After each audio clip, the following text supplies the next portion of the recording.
So it gets so expensive, or the money printing gets so much that the markets lose faith. I'll tell you, one of my leading indicators is really simple, Kerry. The smart money. We have an indicator in the States called the smart money flow index. They measure what the smart money's doing in the last 30 minutes versus the dumb money who react in the first 30 minutes after the bell rings, and everything's been decided by the smart traders before these people even wake up, okay? In the futures markets. And the smart money has not been participating in the stock market rises hardly at all since January of 2018. That was the last bubble peak that actually had broader support, even from the smart money.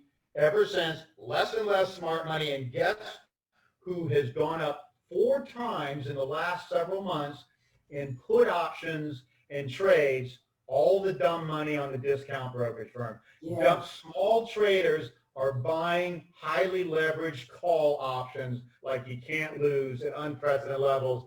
This is telling me it's the smart money who not only invest on high leverage and at the right time. When they pull out, they first pull out, which they did in 2018 forward. There's a point, which I think is just about to start, where they turn around and short the market on high leverage.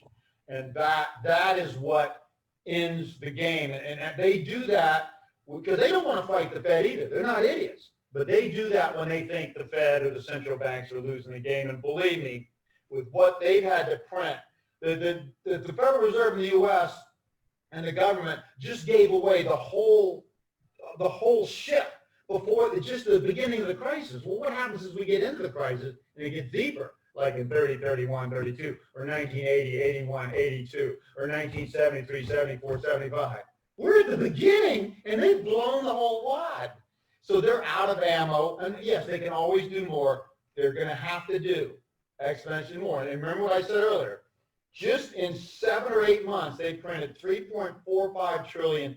The entire QE cycle for the Federal Reserve was $3.7 trillion from the beginning of it to the height, the peak of it. They printed that much in 1/10 of the time, which means it's taking exponentially more.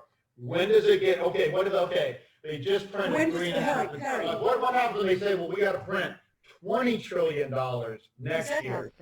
When do the markets just go, okay, I'm sorry, even a nutless monkey can see this? The analogy of being on crack, I mean, they'll keep going until they overdose. But keep going, exactly, till you overdose and hit the pavement and or get dragged to detox. We're going into going into detox next year. Detox. We're going into detox next year. I'm willing to bet a lot.